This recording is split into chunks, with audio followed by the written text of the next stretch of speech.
The truth of the matter is that most people don't realize that the majority of people suffer their first major heart attack on Monday morning between 8 a.m. and 9 a.m. People getting ready to go to jobs that they don't like, jobs that are making them sick. What is it that you could love doing 7 days a week that'll bring a smile to your face? Think about that. You've got to start saying yes to your life. You've got to start saying yes to your dreams, yes to your unfolding future, yes to your potential.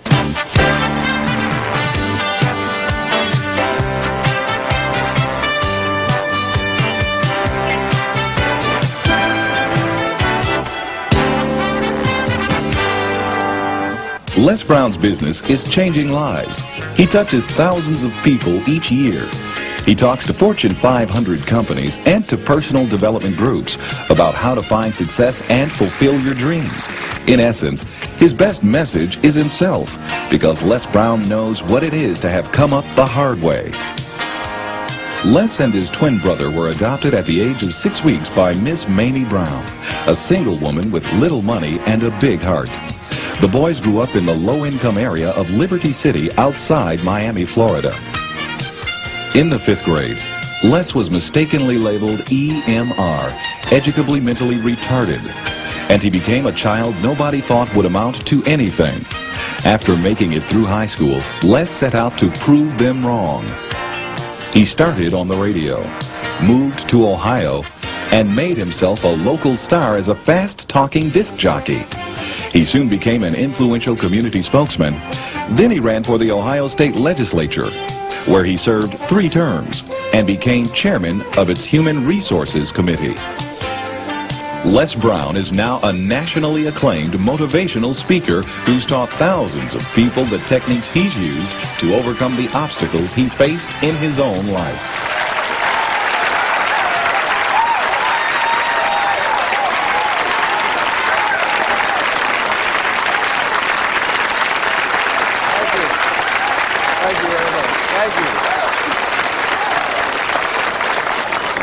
You guys look like you're ready. Repeat after me, please. This is my decade. This is my decade. You know, every year I used to say, this is my year. But ladies and gentlemen, one good year won't be enough for me. How many of you can use a good decade? Raise your hands, please. Fantastic. All right, now, here's what I want to do. I want to share with you how you can begin to make this your decade. How many of you know within yourself, if you ask yourself the question, have I done all that I'm capable of doing or being and living up to my potential? How many of you have to really answer, no, I have not done all that I can do? Raise your hands, please. Okay, very good. Now, here's what we know. That people don't do what they know in life, but what they do is they operate within the context of the vision they have of themselves. So what I want to share with you is how to begin to get a larger vision of yourself and how to begin to make this your decade. Because in order to do that, it's going to be very challenging. It's going to require a lot of work on your part, an ongoing process of personal and professional self-mastery. And it's going to require that you begin to see yourself worthy of the requirements in terms of effort, in terms of commitment, in terms of action, in terms of preparation, or whatever it is that you need to do in order to take your life where you want to take it. So one of the first things I ask you to do is I want you to look at your life right now.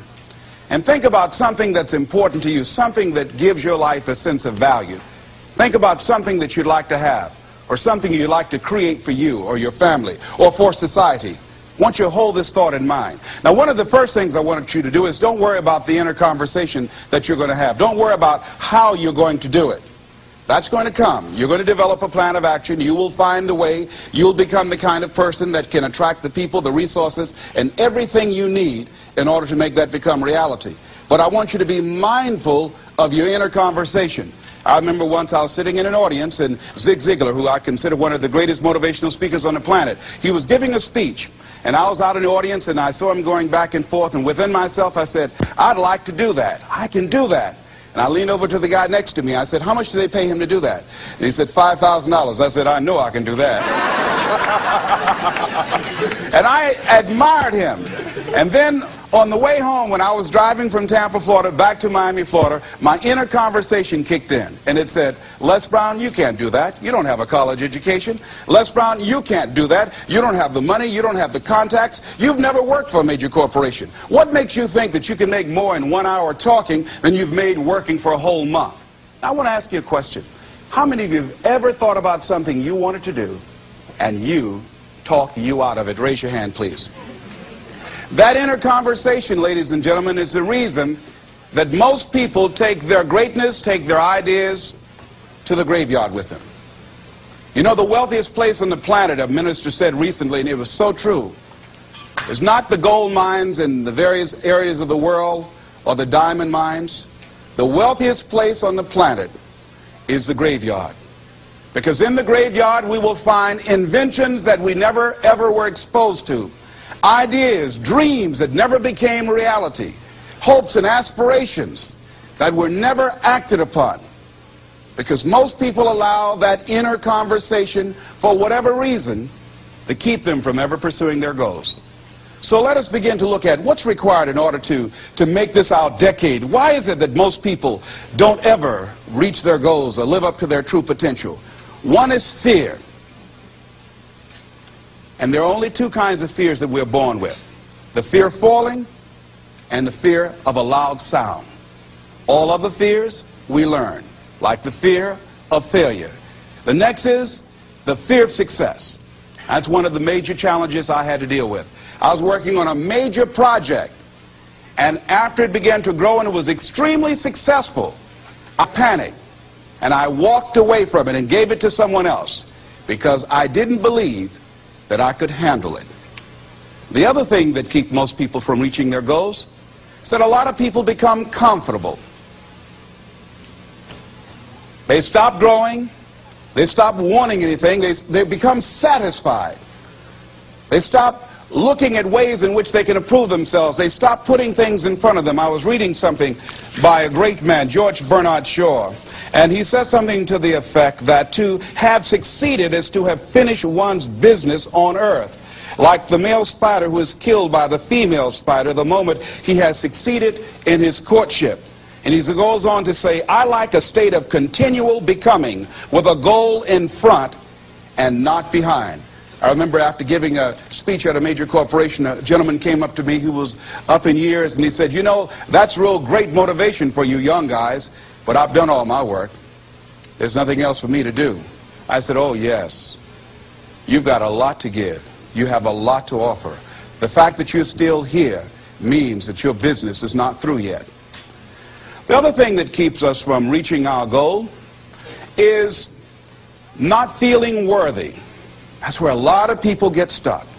Because see, when you don't feel worthy of your goal, you will begin to unconsciously engage in self-destructive behavior, like procrastinating, constantly putting things off, squandering your time, and that's what life is made of.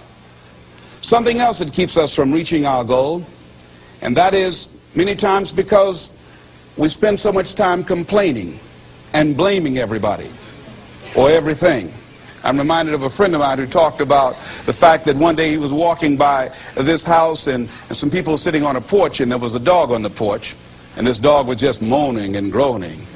So he was curious, and he asked the owner, he said, why is this dog moaning and groaning? And the owner said, because he's laying on a nail. He said, well, why doesn't he get off? He said, it's not hurting bad enough for him to get off.